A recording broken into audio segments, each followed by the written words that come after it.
We have this opportunity that we wouldn't have had years ago to ship a game and then really collaborate with people outside the studio to figure out like what is the best version of that. Honestly, yeah, like we're building something the community has been asking for, and it's accumulation of everything that we believe the game needs to be.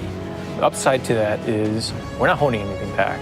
All the feedback we've heard for the last year is, this is it, it's in Forsaken.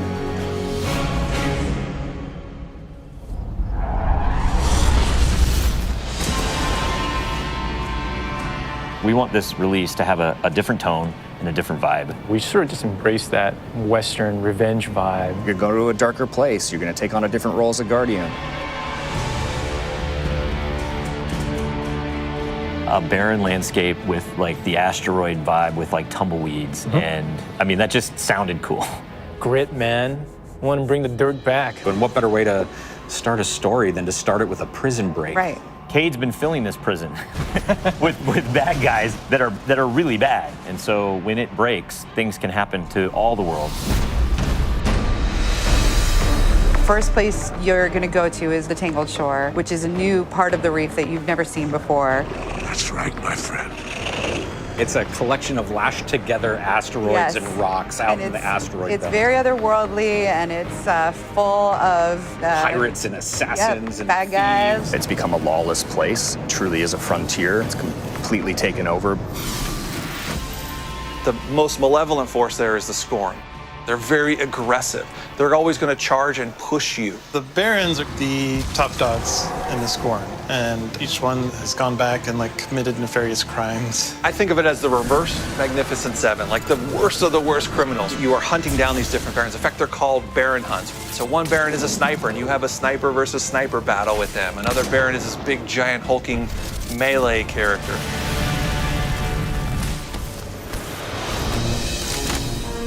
One of the things we're most excited about is the new weapon system. Hey, if you like Destiny 2, great, play that way. But if you like Destiny 1, great, play that way. But if you're crazy, why not 3 shotguns, right? Just for the fun of it.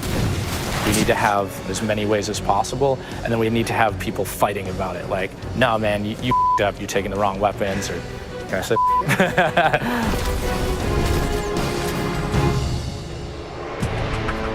So randomables are coming back. Every single weapon is going to feel different when it drops. And we're improving the mod system, so you can customize your weapon the way you want it. We've got a whole new masterwork style system coming together where you actually are able to kind of move your levels up over time. And so there's investment back on the weapons again.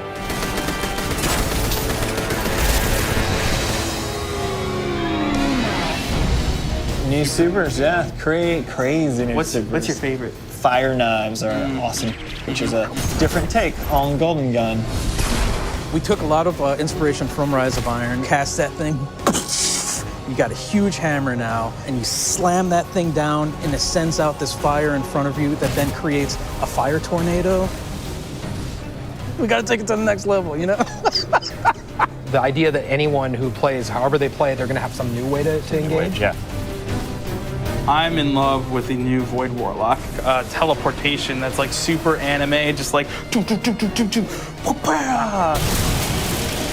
been having great games with the Arc Warlock. Basically cast this thing, he pulls back.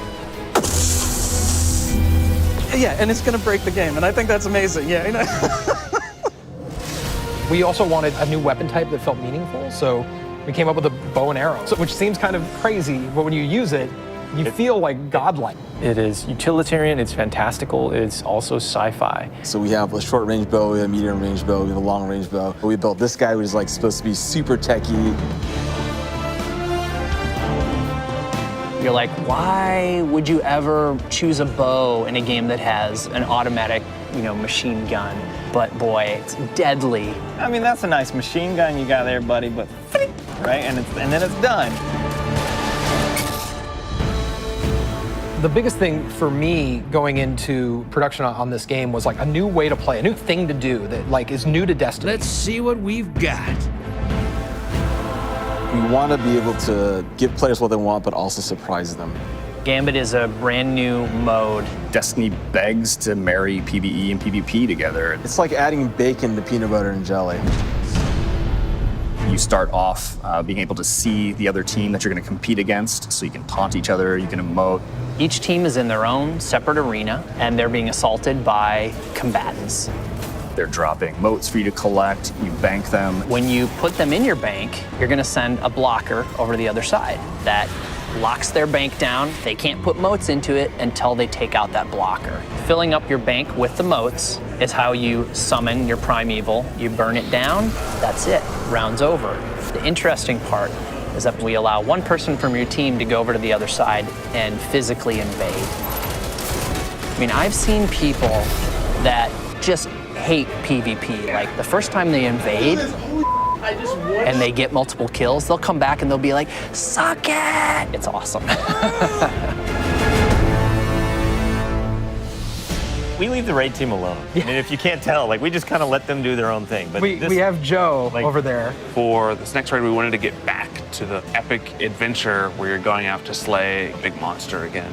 This raid has more bosses than any raid we've ever had before, and we're really excited to get players in there. The raid is actually about more than just the raid. It's about the dreaming city, the place that the raid exists. And it's an in-game destination that we've never done before. It's the awoken homeland. I could talk about the dreaming city for hours. It's like if the Vault of Glass and Dreadnought had a baby.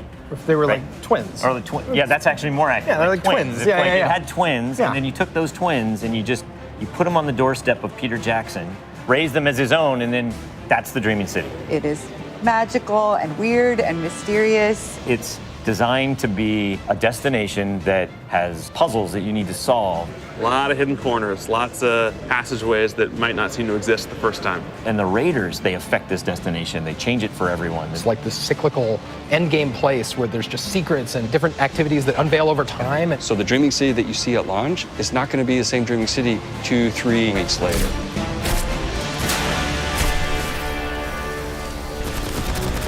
So with every design decision we've made for the Forsaken, like the first thing we ask is, how will the community react to this? Players want their investment in Destiny to matter, and they want to be able to see that reflected in the content. We knew we wanted to do something for the collectors in our game. So we built a feature called the Collections. It's a way for you to track all the items that you can go out and acquire. There's so much gear in our game. There are 2,000 items you can get. Go get them.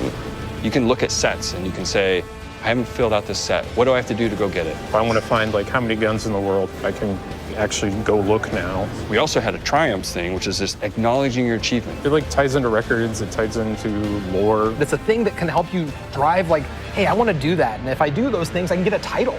Like I can have a title floating over my name that says that I'm a god or whatever. Not me, but like you.